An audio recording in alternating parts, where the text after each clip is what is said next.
The bonny month of June is crowned with the sweet scarlet rose. The groves and meadows all around with lovely pleasure flows. Welcome to Wheel of the Year Litha, the 13th episode of Three Pagans and a Cat. Today's opening is the first stanza in a Cornish midsummer bonfire song. You may call me Ode. And you can call me Carr, I'm Ode's father. Merry meet, my name is Gwyn, Ode's mother.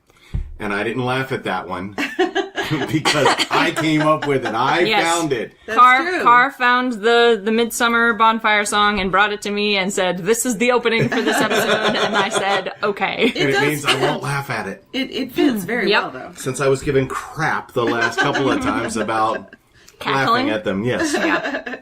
Cackling, that's a good word. So since this is our first episode in June, we're going to start by reading the names of our patrons. Yes. Thank you very much, patrons, for all you do for us. Justin Stanage, Charles Howison, Tally Kazoil Thomason, Stevie Thompson, Kay Kremer, and Aaron Mao. Thank you guys so much for all your support. And thank you to all of our listeners. Yes. That's right. Yep. We couldn't be here without you. That is very true. Yeah. We still would be. Well, Right. We'd do it, but no. We'd just be even more broke than usual. well, you know. You let us pay for the website. That's the big one. That's the big one right there. So that we can keep this operation running. That's right. Bandwidth isn't free. Nope. Yeah, that's right. The great lament of our time. Yep. So today we're going to be talking about Litha. We're going to start by discussing why we're calling it Litha in this episode title. We're calling it Litha just because that's the name that seems to be sort of the most widely... Yeah, the most common in the Wheel of the Year. In the Wheel of the Year that you'll find. It's very rarely listed as just Midsommar. I think because all of the other holidays have special names, so they wanted Midsommar to also have a special name. Yeah, yep. That's true. Probably true, yep. But I think we should also say that it is primarily a Wiccan tradition to call it Litha, I believe. Well, and it's also pretty common in heathen circles where Midsommar is celebrated to call it Litha because of where Litha comes from. The name Litha is just like Estra, derived from the Venerable Bede's Reckoning of Time, where he calls June and the modern months of June and July essentially early Litha and late Litha, except he does it in Anglo-Saxon.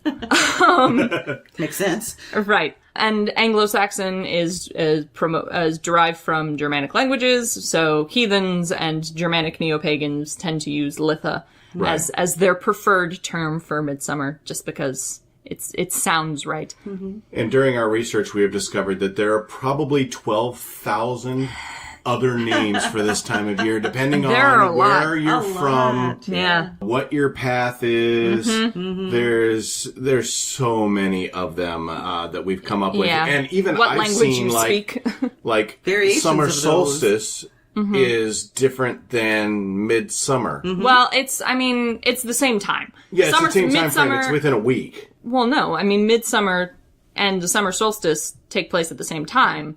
Now, like old midsummer, like the traditional like single point of June 24th, is now usually celebrated at the same time as the summer solstice. I think there are some though. I think there are some people though, some cultures who still celebrate it on June 24th. As guaranteed every midsummer. time. Yeah. I mean, if you bring it up, it's midsummer comes up as June. I can't spell obviously, but it comes up as June 24th and summer solstice. In some places, it's still celebrated exclusively on June 24th, which is the old like traditional fixed date for it. But my understanding is that these days midsummer is mostly celebrated at the summer solstice, whenever that happens to happen. Which this year, by the way, will be June 21st. June 21st. That's right. And that does vary. Depending on the year. Yep. Why don't we list some of the names solstice, that are associated with this day, with summer solstice? Probably the biggest one is the Feast of St. John. Yep. This was in the 4th century AD. The Christian church decided to set the Feast of St. John the Baptist on the summer solstice to counterbalance Christmas, which happens at the winter solstice, just so that they had that like even 6-month split. And of course, it allowed them to take a pre-existing holiday and give it a Christian veneer, and allow people to keep celebrating, but force them to do it in the right religion. And happy Yule and winter solstice to our listeners in the southern hemisphere. To our friends in the southern hemisphere where it is winter right now, it's winter there. So the Feast of St. John in Roman Catholic tradition is at the summer solstice. And that's still celebrated in a lot of countries today, is my understanding. Yeah. Yes, a lot of Roman Catholics, Lutherans, a lot of people still celebrate that. Anybody who celebrates the saints, I guess. Yeah. And it's interesting, too, because there's a lot of countries, as I was going through the list of all the countries that celebrate this time of year, they just have their own name for John. Yeah. A lot of the holiday names are just John Day. John related, yeah. John Day, but in like different languages, obviously. Right. Whatever the local language is. One of the interesting things that I did read is that part of the reason they used St. John the Baptist as the counterbalance to Jesus Christ during Christmas is that the sun starts declining after Midsommar, right? Right. Midsommar is the longest day, shortest night, and then the days get shorter until you get to Yule, to winter solstice, right? When it's the longest night, and then the days start getting longer. Right. So apparently in the Bible, it's somewhere. John the Baptist has some sort of comment about how as Jesus ascends, John must decline. Yep. And so the Christian church saw like, oh, there's this great correspondence between the sun, S-U-N, and the sun, S-O-N, of the sun starts increasing after Christmas and decreasing after Midsommar. So the Midsommar point is John, who decreases, and the winter solstice point is Christ, who increases. Wiccans may recognize this as a oak and holly king situation. That's right. Right, yeah. That's right. When you try to do research on the summer solstice, it's the Feast of St. John you're going to come across probably Often. the most frequently. Yep. A lot. But there's also Alban Heffen is, I guess, the Druid or the Welsh or the Celtic. Welsh, Druid, I would say, yeah. Yeah, is that term for Midsummer and for the summer solstice.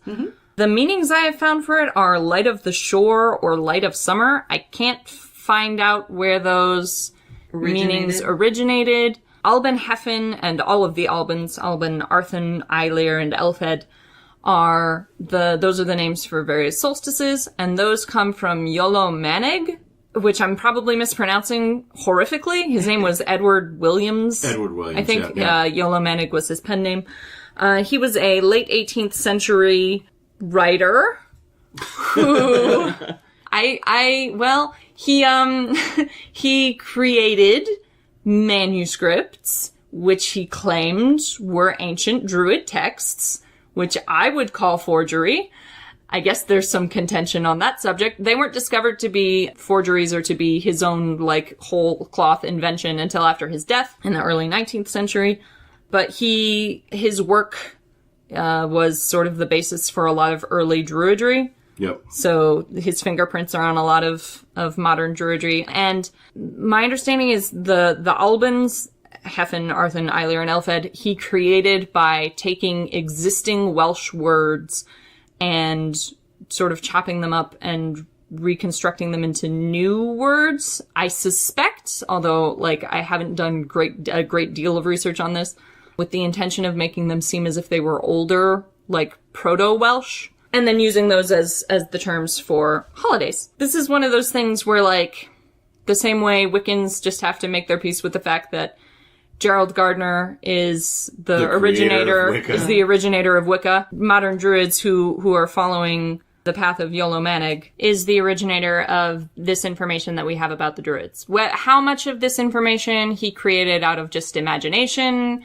and how much of it he got from sources we don't have, we don't have that information. So you just, if Iolo Morganeg is one of the sources you reference, you just need to be aware that his authenticity is not always clear. And we've talked about this before. If it's your UPG, right? Like if this is meaningful to you, then it's meaningful to you. Right, like exactly. The same way that if hares and eggs are associated with Estra to you today, fine. The fact that they weren't historically associated with Estra, or that we can't prove they were historically associated with Estra, doesn't matter. They are now. Right. Exactly. Yep. Exactly. So if you celebrate Alban Heffen, and you are fine with the fact that, we don't know if this has an ancient origin, we just know it came from Iolo Morganeg, then fine. Right, yep. Exactly. Embrace that. That's all I could find about Alban Heffen's origin. And I couldn't find anything that explained the light of summer, light of the shore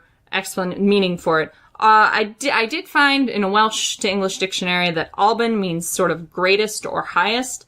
I suspect that Iolo intended for these to be like high spring, high summer, etc. Right, yeah. Mm-hmm. So, which makes sense. Right, which is what you would sort of expect on solstices. So I haven't been able to find an origin or an etymology for light of the shore or light of summer, which is what I usually see Alban Heffen translated as. So if somebody knows that, let us know. Right, let us know in the comments if you have the source on that. Yeah, you can either comment here or you can comment on Facebook. Yeah, yep. There's another name for Midsommar that is used. My understanding is that Alban Heffen is used. I've seen it mostly used by Obad. Right. Yep. The Order of Druids, Ovates, and Bards. Yes. Did I do it right? No, Bards, Ovates, and Druids. Druids, yeah. The ADF, which is the Celtic words I can't say. Arnvarach Fane. Yep, which Kara is a part of, celebrates Midsommar as Medrosamenos, which is, I guess, Old Celtic of Midsommar. Of Midsommar, yeah. So again, these things make sense. Mm-hmm. Right, yeah. Yeah, very, very logical name for the thing to have. Yep. And then we've had some, Kara and I discussed a lot, the etymology of Litha. Oh, yeah. Or Lithia. Litha or Lithia, yeah. Some places I've seen it spelled Lithia. I'm not clear on where that comes from. The Litha that I'm familiar with, Litha, comes from the Venerable Bede, and it's actually spelled in the Reckoning of Time, Li Thorn, which is an Old English, Old Norse, Proto-Germanic letter that means a. And those derivations come from Proto-Germanic and probably mean something like summer or mild. Right. Lithia with an I would be derived from Greek lithos, meaning stone. Right. So I'm not sure, and I've seen that etymology included in a lot of places. The stone one, yeah. The stone Greek one, yeah, the Greek one. And I'm not sure where that one comes from because it's not, if Lithia was like a common term for midsummer derived from Greek, then it would not have been the one that the Venerable Bede was using. He was using Litha with a thorn. Right. So I'm not sure where that comes from. But it's possible. When you get into ancient etymologies like this, it's all very speculative. Exactly. That's true. In a Hellenic direction, though, I've seen a lot of people referring to Vestalia as being also a midsummer celebration. It technically doesn't take place during the summer solstice. It was June 7th to the 15th, but it is a Roman festival dedicated to Vesta, who was the Roman goddess of the hearth. She's almost always presented as a sacred flame, like she doesn't have a personified appearance in very many places, either in artistic representations or in mythology. She's almost always presented exclusively as a hearth flame or a sacred flame. Interesting. Vesta is where the Vestal Virgins come from, if you're familiar with them. The focus of Vesta in general and of Vestalia, the holiday, was motherhood and domestic matters and the protection of the home. Well, and the protection of the people of Rome, the Roman state. Gotcha. Because Vesta was considered sort of the mother of Rome, probably in part because Romulus's mother was supposed to have been a Vestal Virgin. Oh, gotcha. Yeah. So I only know about Vestal Virgins because of Xena. Yeah. I think a lot of people do. Thank you, Warrior Princess. So Vestalia, like I said, it doesn't take place exactly during midsummer or during the summer solstice. It takes place a little bit before, but a lot of people seem to celebrate it sort of as a combined June festival. Yeah. And I think probably especially because of Vesta's fire connections and the fact that Litha or Midsummer is usually celebrated as a fire festival. Yep. Speaking of that, do we want to talk about like bonfires and all the exciting flaming activities that can be done during this time? Well, actually, the activities that I have, obviously building a bonfire is one of them. And we also had the idea, if you are an urbanite and you don't have the ability to create some kind of a bonfire in your yard or something like that, if you're apartment dwellers such as we are, you could actually create a summer solstice fire just by putting either getting a great big candle or putting a bunch of candles together and lighting them and having them as the center of your altar. As always, be careful with your fire. Safety first. We already had our safety episode. Okay, that was the safety with herbs. That's right. This is safety with fire. Just get used to it. Yeah, okay. It's just going to happen. But anyway, but obviously, because it is a fire festival, Right. Having fire of some form Right. is something you might want to include. And I think Litha is probably a fire festival mostly because it's a solar festival. Right. You know, because it is the longest day, and fire is sort of the closest approximation we have of the sun on Earth. Yeah. Yeah. Other than lava, probably. Right. Yeah. Yep. But lava is difficult to get on command.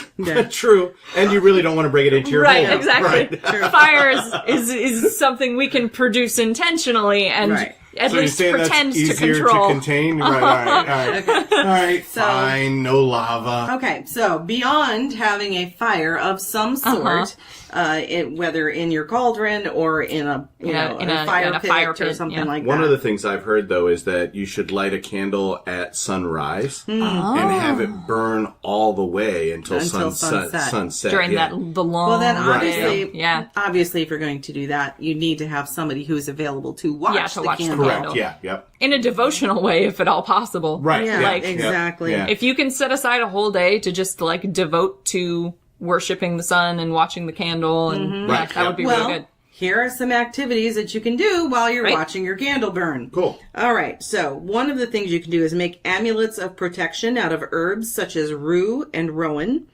You can make protection pouches by using white cotton to hang indoors or in bedrooms. And you can use 2 or 3 sprigs of rue, bits of whole grain wheat bread, a pinch of salt, and star anise, and gather those together and hang them. You can also tie together with a red thread and hang over an entry door sprigs of rowan, sprigs of rue, and 3 flowers of St. John's wort. You can dispose of old amulets in the midsummer fire. So if you have something that you would like to dispose of, you can, especially use your cauldron if you're inside, obviously, and be careful. But I say if you can be outside at all during this, go for it. You can also cleanse the house and tools with spring water sprinkled by vervain, rosemary, and hyssop. You can create psychic dream pillows or fairy dream pillows using mugwort, bay leaves, lavender, and blue or yellow cloth sewn together with red thread. And then you would place those under your pillow or hang them in a tree in your yard.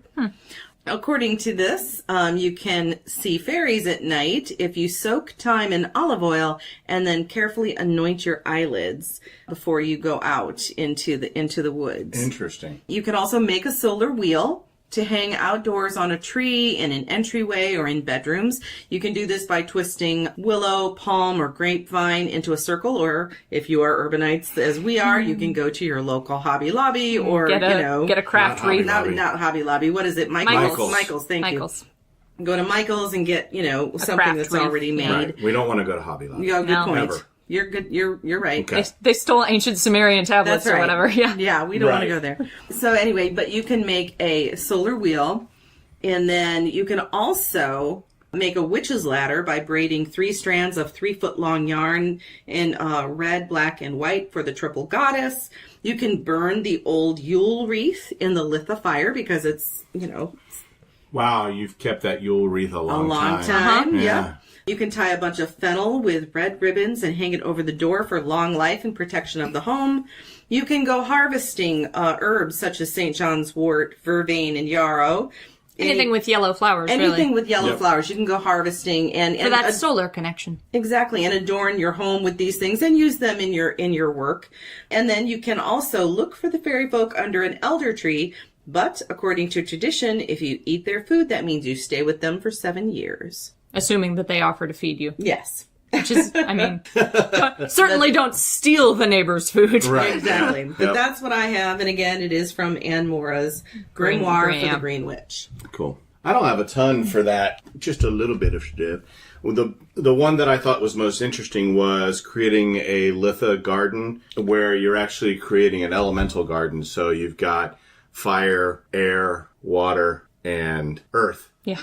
I'm like, whoa, it's the fourth one. It's because all the plants are earth aligned. You would think, yeah. Yep. So creating a different section of your garden or a different wheel of your garden. Yeah. With that, and then aligning them to their cardinal directions. I think that's cool. Which I think is pretty neat. And Certainly then, it would be an interesting project. Right, yeah. I think it would be a lot of fun to do. And that's something you can involve your kids in, having them be involved in that whole process of picking what flowers go in and exactly that kind of stuff. So, like for instance, we'll just use the theme of air really quick. So you're going to use plants connected with inspiration, wisdom, and knowledge. So you're going to plant sage or mugwort, members of the mint family. Basil would be fire related. So would rosemary and rue. So you're just looking for things to plant that have connection to those different elements. And I would like to point out if you are apartment dwellers or don't have access to a piece of land where you can do a garden, you could do this in containers on your balcony. Right, yep. If you have a balcony. If you have a balcony or a patio. Or a window with enough light. Yeah. If you have probably an east-facing window. I think it's... Right Depending now, an east-facing window would be great because that's going to get the most sun as it comes up. But I think it's a wonderful idea. And I think one other thing I wanted to mention, you can also take your kids on a picnic. Spend the day out in the sun and harvesting plants and teaching them about what Midsommar is all about. Yep. If you have kids. If you have children. Right, yeah. We've got some correspondences. So, I also, I wanted to talk about, and I got distracted by talking about all these other activities. So, I don't recommend doing this these days. But we have writings from Christian monks back in the day who were recording what the peasants got up to during the Feast of St. John. Right. And one of the ones that shows up a couple of times is building an enormous wheel, setting it on fire and rolling it down a hill. I actually want to do that. We have a really cool hill. I wish we had saved our wreath from I don't think they would let us set it on fire and roll it down the hill. We could then set our Yule wreath on fire and roll it down the hill. If If you're going to do this, fire extinguishers handy would be a good idea. And also make sure it's your land, not the hill that Cara is talking about, which does not belong to us. It would Just because it belongs to an Abrahamic religion doesn't mean anything. We should still be able to use it. No. I don't think that's probably true. I think they'd probably call the police. So I don't recommend doing this probably for most people unless you happen to own a lot of land and you have a hill that doesn't have any grass on it and a good bit at the end where the wreath can stop and burn out. But this is definitely something that they used to do and that the monks were convinced was done to scare off dragons. I just wanted to throw that. So you could find a hill that ends in a pond. That would be perfect, yes. Right? So you're going to put it out instantly, pretty much. And then you need a field that you plowed but haven't planted yet. I'm sure somewhere around we can find that. I just want to do it. Three Pagans and a Cat does not endorse or take responsibility for Yeah. So we have some correspondences for Litha. The colors are sort of what you would expect from a solar festival. Gold, red, orange, yellow, and white. Also green because it's summer, so there's a lot of that around. There are some foods that you can eat during Litha or during the midsummer time. Summer produce is obviously ideal. Any fruits and especially if you grow them in your own garden. That would be primo. Or get them from local farmers. Yeah. Honey cakes, mead, things like cheese wheels. A cheese wheel would be great just because you get a Can solar we roll disc. a cheese wheel down the hill? There's actually a place that does that. Is there? Cooper's Hill Cheese Rolling and Wake. It's in Gloucester, England. Gloucester? I think it's just Gloucester. England. And it's a world famous event. Winners have come from the United States, Australia, New Zealand, and Nepal. And it is held in May. And they really do roll from the top of the hill a 9-pound round of double Gloucester cheese rolling down the hill. I think that's much safer than a burning wheel. Yep. So we can do that. Apparently it can, though, reach speeds of 70 miles per hour. Must be a heck of a hill. Really? So you can eat cheese dishes or cheese wheels. Somewhere I read fried chicken, but that may just be because I was hungry. I think Gwen just wants fried chicken. And then I also have read that sun-dried foods are good because, you're using the solar... sun-dried tomatoes? Solar connection. Exactly. You're using the sun's power to create your noms. That's right. Ooh, sun tea. That would be a great beverage. Yep. Symbols for this time of year are solar discs, yellow things, fiery things. And then the Midsommar stang, which is like a maypole, but for midsummer. It has a slightly different construction. The one that's used today is a cross with 2 rings hanging from the crossbar. And they think that was, and it's covered in greenery. Okay. And they think that was probably an attempt to Christianize the Midsommar stang. Okay. By making it into a cross. Right. What is probably the older design for the Midsommar stang is a pole with 2 rings around it, hanging from the top and down to the bottom. So, and they think those 2 rings were just transposed and hung from the crossbar of the cross when the Midsommar stang was adjusted. But unlike a maypole, it doesn't have ribbons wrapped around it. The whole thing is just wreathed in greenery all the way around. Oh, cool. Yep. Interesting. Guess what? It's time for reviews! What did you do there at the end? He said harmonize. Can I try it again? No, we're gonna leave that one. That's what it is. Man. Okay, so from now on, I'm just gonna sing it. I You guys told you. don't. I think that is I told you it was a bad idea. I think that is deeply preferable. Yes. All right, All right. so the It's a review bad for idea. today. Oh boy. And I'm a music major. I mean, go figure. I can't harmonize on command. Apparently. So what we're reviewing today, or what I'm reviewing today, Because neither of us have read it. because neither Cara nor Quinn read it, is Sigil Witchery by Laura Tempest Zakroff. It's a book about a sort of alternate method for creating sigils. The traditional method is sort of the chaos magic method, which I've talked about before. Right, yep. So Zakroff is an artist, so she wanted to create sigils in a way that felt more intuitive to her. Yep. Which was to just take really basic symbols like dots and arrows and spade hearts and that sort of thing, and, create meaning correspondences to those symbols and use those symbols to design sigils for purposes. Right. The book is interesting. It's got a couple of different sections. The first section is sort of like a brief history of symbology and art, like a really quick run through art history. Gotcha. Not like anywhere near modern art history, mostly like prehistoric art history. And she's got some stuff. She's got a bibliography in the back where you can get more information, which is good because she really sprints through it, and it's hard to cover that kind of material in much detail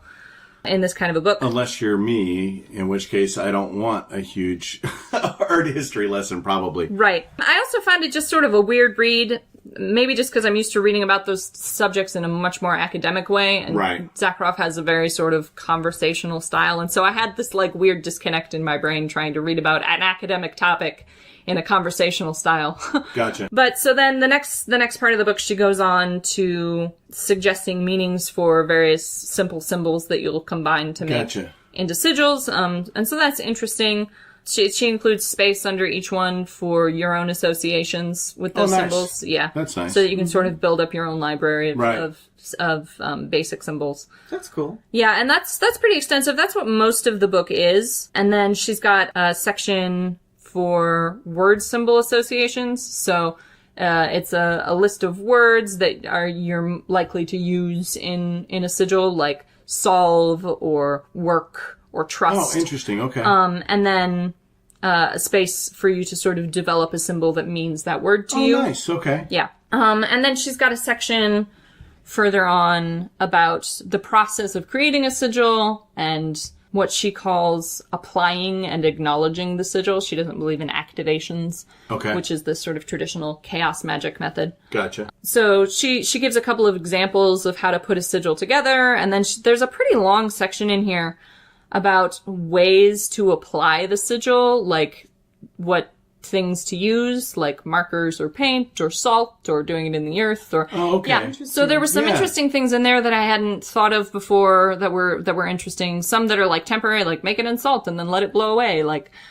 Okay. yeah, That's kind of cool. and then some that are more permanent, Yeah. ways to do it in a way that's essentially invisible. So like do it in black marker on a black desk and no one will even know that you've done it. Like Oh, yeah.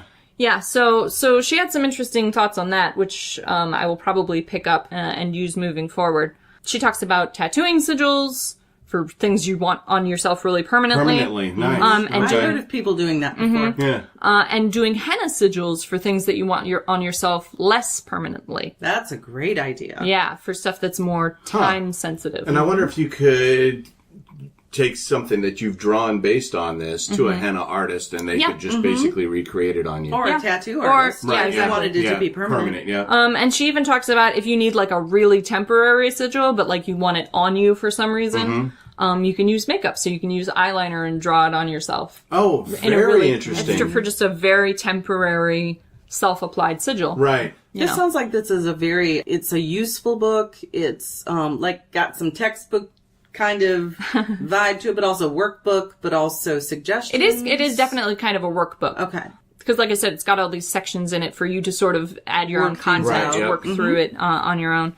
She's got a few rituals in here that don't do it for me personally, just because, like, I don't know, rhyming ritual phrases don't, like, jive with me, but I know they will jive with some people. That's more of a Wiccan thing. Yeah. Well, she's a traditional witch, I think. Is that's what a modern traditional witch, I believe, is her. Yeah, and as for myself, I prefer, when I cast a spell, I prefer to use rhyming. It depends on, so Wiccans, traditional witches, or witches in general, often I'm not good at rhyming. I usually rhyme words with the same word. So she's got some rituals in here, just a couple. One of them is about designing a sigil for a spirit or deity that you work with to use as sort of a calling card or I'm gonna have to a buy gateway. a copy of this book for myself. It's a pretty interesting book. She's got some stuff about using sigils in motion because she's a dancer, so she incorporates sigils and stuff into her. Oh, interesting. Into dance moves. I was just thinking, because, I did that belly dance. Because a lot of belly dancers use henna. Yep. So if you are incorporating belly dance into your ritual work or your spellcraft, and then you incorporate putting the temporary sigil on you, that could be extremely powerful. And if you can create the sigil with your motions, that would be incredibly powerful. Yeah, so it's a very interesting idea. She's got a section in here that I don't love, where I'm not sure if she intends to be sort of disdainful of the chaos magic Austin Spare method or not, but it sort of comes off that way. She believes that basically chaos magicians have been reading Spare wrong this whole time. Oh, interesting. Okay. And that he actually did it her way and just created the Spare method for other people who were stupid. Interesting. So I don't love that, and I would have probably preferred this book if that section wasn't in it, because I read it while rolling my eyes and feeling a little harassed, because I do like the chaos magic method of making sigils. And she's got, she follows it up with a brief paragraph like, oh, whatever sigil making method works for you, works for you. Right. Go for it. But she follows, that's following like 3 pages of being convinced that she has unlocked the secret to Austin Spare's actual methods and like...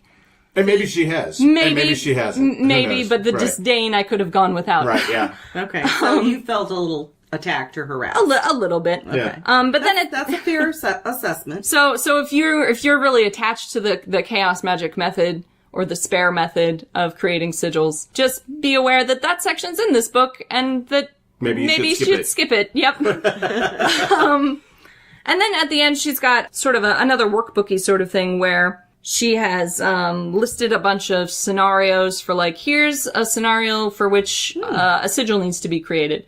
And then a couple of pages later, she'll give you the sigil that she would have created for that purpose. Oh, gotcha. So these are all hypotheticals. And so the idea is you go through the scenario, you create a sigil based on the work you've already done in this book to see sort of what kind of sigil you would create. And then you flip to the end to see the sort of sigil she created and get a sense of, Oh, interesting. Interesting. So it's sort of like those workbooks that you used to get in like middle school with a whole bunch of math problems, and then if you flipped it over, the answers were on the back of the page. It's kind of like that. Gotcha. Interesting. And how I'm going back. I'm really intrigued by the henna idea because, I love henna. I don't think you would have to go to a henna artist to have that done. No, you can do it on yourself. Yeah, you could get yourself a henna kit Yep. and learn how to just do your sigil yourself. Yeah, if you have some artistic bone in your body. I don't when it comes to this kind of art. She also goes into, again, in a tone I don't necessarily love. It's in text, so it can be hard to translate. Sure. But she goes into about how even if you believe you can't do art, just practice and you'll learn how to do art. As an artist, I mean, yes, obviously practice very much the key to all the things. But I know that there are some things that some people just are not skilled at and like no amount of practice is going to necessarily do it for them. Admittedly, though, these are very... And you've watched me create art for your 20-something years. Sigil can be as simple or as complicated as you want it to be. And these symbols, even the symbols that she has in here, which you are under no obligation to use, obviously, are very straightforward. You know, it's like a plus sign and dotted lines. Right. So even somebody who's not a skilled artist could create you could probably sigil use this method. Yeah. And do it for yourself. Yep. Right. The main question is, do you recommend this book? I recommend this book to either people who are unfamiliar with making sigils at all and to whom the chaos magic method has not gelled, for whom that hasn't made sense for whatever reason, or to people who use chaos method sigils like myself who are looking for expansions on that subject. If you're perfectly happy with the chaos magic method, I don't think you're going to find a whole lot here that will be useful to you. Like if you have no interest in a different type of sigil crafting. Right. Because that's mostly what this book is about. Although some of the sections at the end about like making sigils out of different things and activating them in different ways is still probably useful. Right. So, yeah, I guess I recommend it just... Oh, she has also got a very long section about art supplies, which I mostly skipped because I know how to buy art supplies. Right. But if you are completely unfamiliar with art, that section will probably be very useful to you. Right. So, I mean, I liked this book. I didn't love this book. Right. I mean, I would recommend it for either extreme beginners, like you've never made a sigil before in your life. And, So me. Right, and you read the chaos magic method and it didn't make any sense to you. Right. In which case this may feel more intuitive. Right. Or if you have been making chaos magic sigils and you just want to have an alternative for... Because chaos magic, you need sort of like you need to be able to formulate your intention in a very specific sentence in a very specific way. It needs to be very structured. You could use this for more formless intentions that you're having a hard time like breaking down into like a sentence. Right. This sounds like something more I would be interested in. Yeah, probably. And I think that I've seen chaos magic sigils, and I've looked at some of the sigils in the book. And I would say that the ones in the book tend to be more arty. They're definitely artsier. Yeah. Artsier than ones that are made via chaos magic. So, although depending on your approach to a chaos magic method sigil, it can get pretty arty. Gotcha. Just in the ones I've seen. We're under no obligation to review that. No, yeah, we learned this. I bought this. The only obligation in it was that I would paid review for it so that Ode would review it. Yeah, we got this at convocation. Yeah, we did get it at convocation. And we met. And we met Laura. We met Laura. And She we signed like the book. her She seems like a nice person. Yeah, yep. And we like a lot of her art. Yeah, she's got some lovely art. She's got some devotional... Or, well, I don't know if they were devotional for her, but they would be devotional for me if I owned them. Right. Pieces of Odin and Freya. And I do want to stress that sometimes tone does not come off in writing the way the author intends. I know because that has happened to me in the past. Yep. But I do think that how a person perceives the writing is important. Right. Yep. I read this book as someone who creates sigils in that way. I read this book as being almost very slightly condescending, like, oh, you poor idiot, here's the way you should be making sigils. And I know she didn't intend it that way, but that's just sort of the way it came off. Right. Yep. All right, guess what? That's it for the review. Yeah, we're not going to sing with you. I know. Did that really fast. Yep. Yeah, because I didn't want you all to do anything. Jump in. Oh, I don't think you didn't have to worry about that. I don't think either of us planned to. Nope. Ever again, no matter what you say. Nope, never. That was the worst. All right. Alrighty. So we've actually got a few more correspondences for Litha. Deities that you might worship during this time are obviously the sun gods and goddesses, Amaterasu, Ra, Sol, if you just worship sun, Helios, Apollo. I would also do Freya and Freyr during this time because they have associations with gold and honey and harvesty things. Okay. So this would probably be a Freyr time. And then some stones that you could use during Litha or Midsommar or Summer Solstice stuff. I would just do amber, tiger's eye, and alexandrite. Anything that has kind of a fire feeling to it? Sort of, yeah.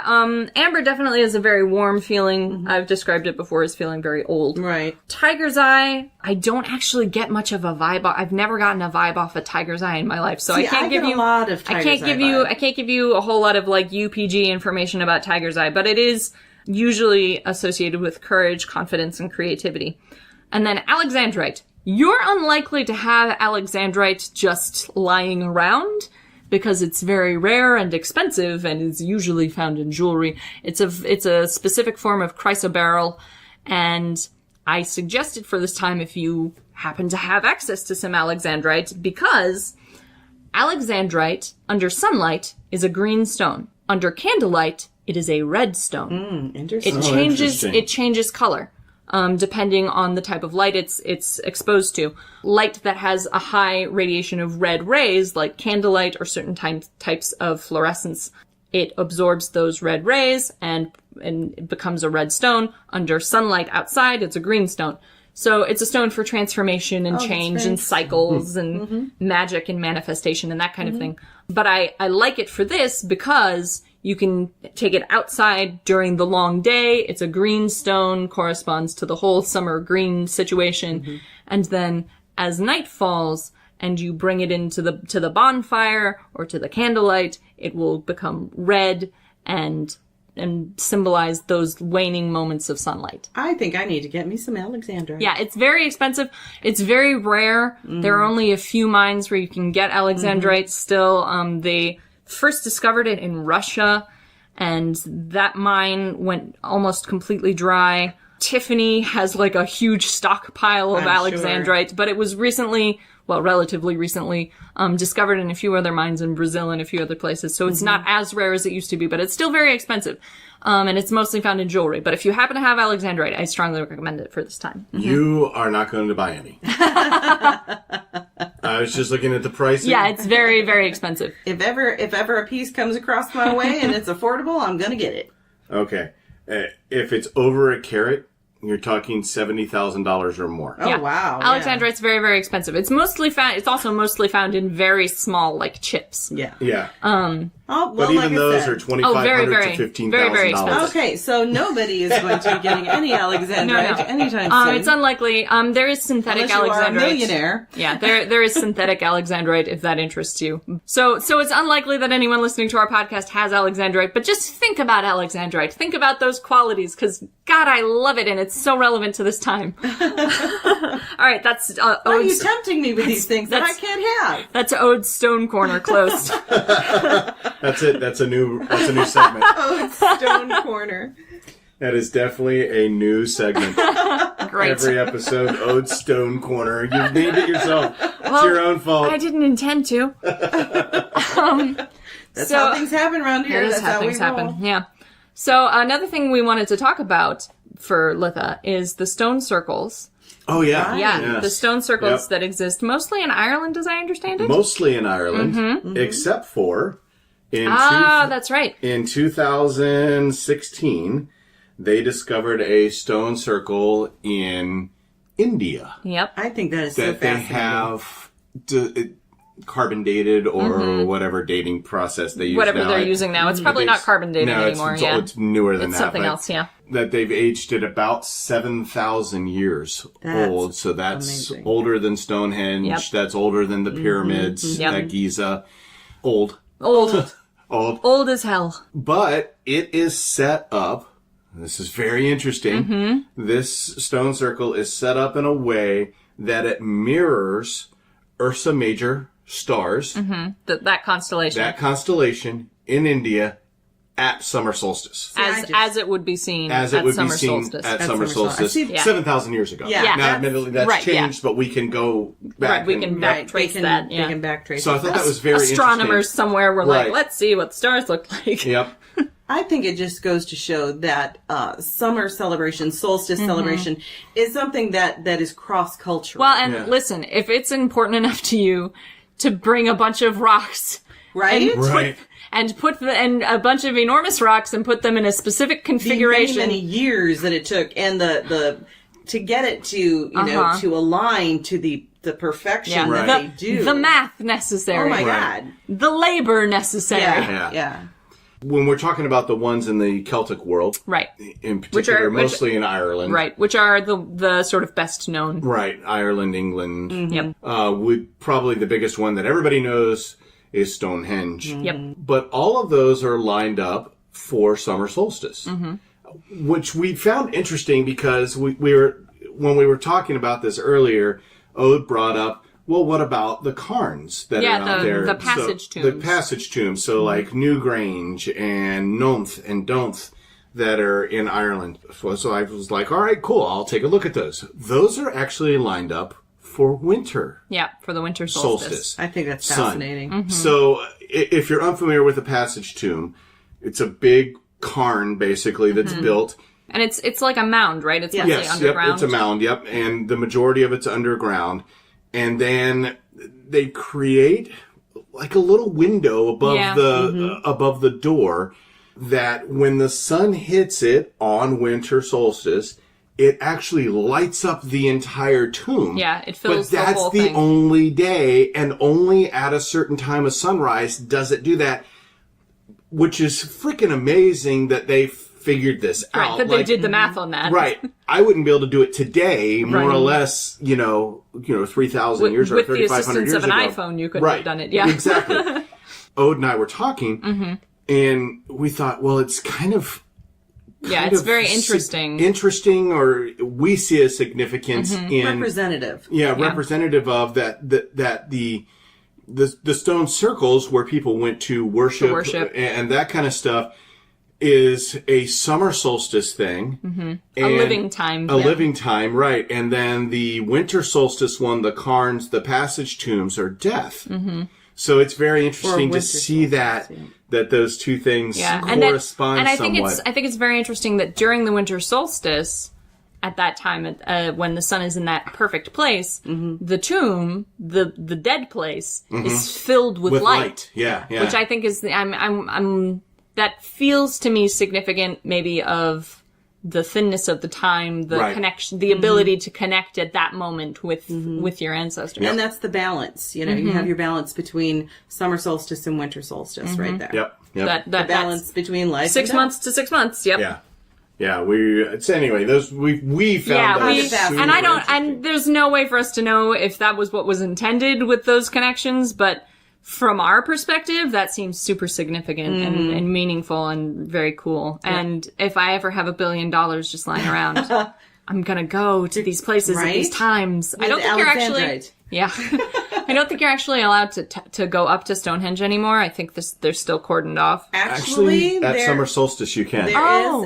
There is one. My understanding is there is one group or agency that is allowed to take worshippers on the summer solstice to right up to Stonehenge. Okay.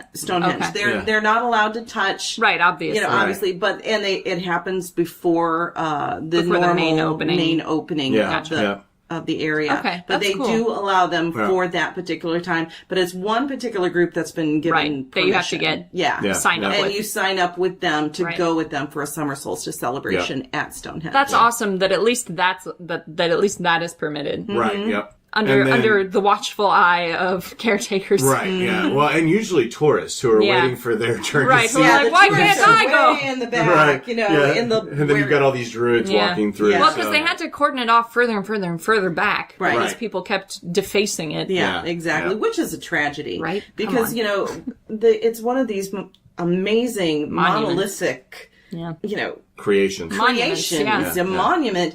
And for people to be doing stupid things, like they were taking chips of it away. Yeah. It's like, why you do these things, people? When even touching it and getting your skin oils on it is destructive. It's destructive. So I'm glad that at least although we let people kiss the Blarney Stone. True. So presumably we don't care as much about the Blarney Stone, and also we're not worried about mono anymore, I guess. But I am glad that there are people who will be able to go and worship at Stonehenge on summer solstice. we talked about creating a Litha altar. Yeah. Mm-hmm. Yeah. Well, what do you got? So we've already kind of talked about the colors that you would want to put there. So, Sunny your colors. yellows, oranges, fire reds, golds, Greens. that kind of thing. Any kind of solar symbol. So if you have a sun... A candle holder with the sun on it. For instance, I have a hanging decoration that is a sun Right, yep. that hangs out on our porch.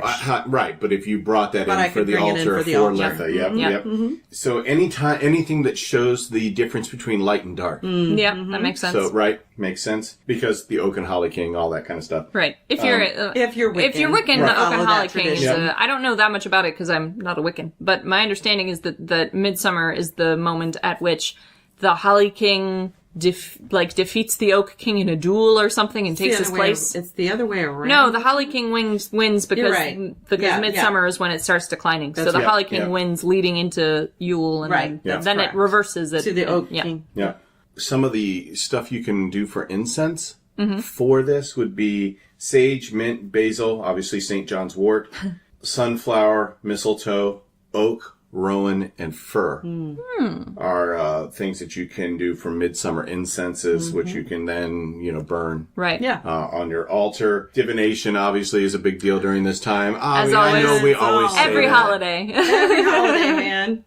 But especially on the solstices and equinoxes, they're thin times of the year. Right, so. yep, yeah. That's pretty much it, I think, on that. And I also wanted to mention that along with the Oak King and the Holly King, it is meant to be the time that the goddess become, the maiden All form right, of the she's goddess pregnant. is pregnant with, I believe it's supposed to be the Oak King who will be reborn. I don't know. I don't understand. At Yule. I don't think. I don't understand the Wiccan cycles. So. That's the truth. I don't follow the Wiccan tradition, Yeah. but I just know that that's part of it. So maybe our Wiccan friends out there Right, who do let us follow know. Yep. that tradition and understand that lore could give what us the heck more is the deal insight. with the goddess and the assorted gods? Yeah, I believe it's about rebirth and life and death. Yeah. We'll do an article that links to a lot of these Yeah. things, including a simple summer fire ritual that you can do. Yep. All of the correspondences we've talked about, we'll try to get linked. Yeah. I mean, not all, but most of the correspondences we've The talked notes about. blog might be late. It might go up a few days later than usual. Maybe toward because, the end of the yeah, week. because Yeah. we've been having some technical difficulties in the Yep. house. But it will go up. Yep. So just keep your eyes peeled for that. I also have a Litha prayer that we'll link to. So we've got that. That'll be good. Oh, one of the things I wanted to bring up was the Native American Sundance. Oh, yeah, this was fascinating. I guess this was something that the Great Plains tribes Yes. did. Yep. At Midsummer. Right. Yes, yep. It was their big midsummer dance thing. And then in the early, or probably mid-1900s, it was outlawed. In the usual fashion. In the usual fashion, because we were... Awful. The government. The government outlawed it, basically, or the towns that these tribes were near outlawed it, because the warriors danced until they passed out. Yeah, they danced to exhaustion. Right. But what that was, I'm sure, was an ecstatic dance that would lead them into visions. To trance into states. visions and Yep. trance states and things like that. Yep. Which, It's, I'm it was sorry, but those religious. white settlers were not going to get. They didn't know what They didn't know Right. what the They fuck didn't they know. were talking, what they were seeing. Yep. You know. Now, those rules were lifted in Canada in the 1950s.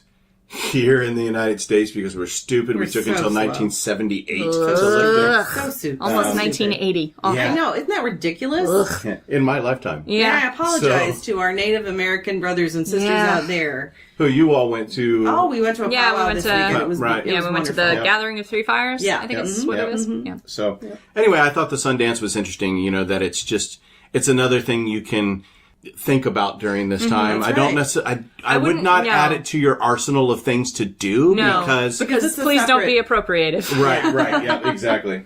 But just to acknowledge that, hey, all these various cultures were all celebrating Midsummer. Yeah. Summer Yep. solstice. Yep. It's a significant moment in time. Exactly. I will also be posting a mead recipe. Yes. Oh, yeah. Carr has found a recipe for mead that he desperately wants us to use. So I will make sure that gets posted, and then I'm going to make it, and we then will we'll drink review it, probably. and we will talk Promises. about it. Yep. From what I've read, this is significantly easier for me to make than beer. I have a friend, I have a comedic friend who makes mead, so Yeah, I can yeah. ask her for tips For tips if we need them. advice. All right. I don't know that we have a ton else, do we? No, I think that pretty much covers. We do need to talk about a few things, though, that are coming Well, up, not, right? but things for Litha. I think we've covered all our Litha content. Okay, yes. I think our Litha content has been all right, shared. so summed up. Here is the end of the episode rambling that Carr does. Normally, you all tune out at this time. Which we get it. Understandably, because I repeat the same things over and over and over again. Well, we got some new stuff. Right. Don't tune out this time because there's some new things and there are some things that are time sensitive. Yep. So do not tune out. You can find Three Pagans and a Cat on Facebook at facebook.com/3 PAAC. 3-pack. You can also find us on Twitter at 3_pagans. 3 pagans and a cat, all spelled out, .com. Except the 3 is the number 3. Right, it is the number 3. So it's not all spelled. So it's the number 3. Pagansandacat.com. So you can find us there. There are links for absolutely everything on there. Including our Patreon and our Discord and the Facebook and the Twitter if you don't want to have to type them. Correct, yep. You can also search for us. I'm sure you can probably find us. There's actually, if you do a Google search and you type out 3 pagans and a cat and you put exclamation points on, or not exclamation points, what are these quotation marks. Quotation marks. I made the quotation mark sign in the and air. said exclamation points. People wonder why I don't write, I just speak. There it is. Though you all couldn't see it. Anyway, so the time-sensitive stuff that we need to talk about. Communitas Paganus starts this upcoming Wednesday. That's right. If you are in the West Michigan area, which apparently West Michigan now extends to Lansing because we have somebody driving from there to meet with us, but if you're in the West Michigan area, Communitas Paganus will be meeting at Fountain Street Church in downtown Grand Rapids. You can find information about that on the Three Pagans and a Cat website. You just go to the menu one that says Communitas Paganus. So feel free to do that. And what time is it going to be meeting? 7 p.m. to 9 p.m. Yep. 7 to 9. It is the second Wednesday of every month. Thank you. And we're going to be talking about Litha this first time and about our respective plans for Litha. Exactly. So and getting to know each other. Yeah, and first meeting stuff. Yeah, first meeting things. So that's a big thing. Communitas Paganus. Brand new, coming up. If you live in this area, be there. We'd love to see you. Yep. The second big thing that's coming up is Michigan Pagan Fest. Yep. This happens June 21st through the 24th. Yeah, technically their opening day is Litha. Right, yep. We will be there June 22nd through the 24th. Yep. And we're teaching. Yep. We're teaching the Building Your Book series in a 3-day, 1.5-hour seminar. Yeah. So we won't be as wordy. Per day, yeah. We will not be as wordy as we normally are. No, we're going to be summing a lot of things up. Right. To sum up, please come out to Michigan Pagan Fest if you're in this neck of the woods. So I would say if you're in the Midwest, Michigan Pagan Fest is really cool. You can find them on Facebook. They have a website, all that kind of stuff. Google so them. you Google them, Michigan Pagan Fest, you'll find all the information. We're on the schedule. Yep. It's very exciting. Bright and early in the morning. We're at 9 a.m. Yes, 9 a.m. every day. So make your way out there. Yep. Gwen will not be joining us the first day which is the 22nd. because of work commitments. But she will be joining us on the 23rd and the 24th. That's correct. Mm-hmm. We need your help to get there. Yep. Now, this said, let me just clarify. We're going to go, period. Regardless. Yeah, we're going to figure it out. If we do it all on our own without your help, we're probably not going to pay rent. Yeah, so, which would be unfortunate for the obvious reasons. Part of the problem is, we didn't find out until, maybe a week and a half ago? Yeah. We found out late that it was happening. Mm-hmm. And it was very shortly after Gwen's surgery. Right. Mm-hmm. Which required 3 weeks off of work. Yeah. Right. And at the end of that 3 weeks of being off work, we found out we were going to be teaching at Michigan Pagan Fest, and we were like, oh. Yeah, so we didn't have money set aside because we thought our proposal had been rejected. Yep. Which we wouldn't have been surprised about. No. We were kind of... surprised we got it, Yeah, so we were pleased. very surprised, but pleased. They were very surprised because I don't know that I told them that I even you mentioned it months ago. Yeah. So we didn't have money set aside for it, and frankly, even if we had money set aside for it, we probably would have ended up spending it during Gwyn's surgery and recovery. Yeah. Anyway. Just the timing on this was not ideal for us. And I do want to stress it was I'm halfway through the actual recovery process. Right. Yeah. I was out of work for 3 weeks, but I still actually have 3 more weeks of recovery. Right, yeah. Right. She's not allowed to lift anything over 10 pounds ridiculous. For another 3 weeks. Yeah. So you can help us out with that by going to GoFundMe.com /3pack. Yep. So 3PAAC. Yep. Again, it's the same 3-pack you find everywhere else. On Facebook. Yep. So if you have even $1 that you can contribute towards that we don't have to come up with ourselves, that would be great. Yep. But we will be there regardless. Somehow. Yep. We're going to make it happen. We will be delighted to meet you all. And we're very excited about teaching.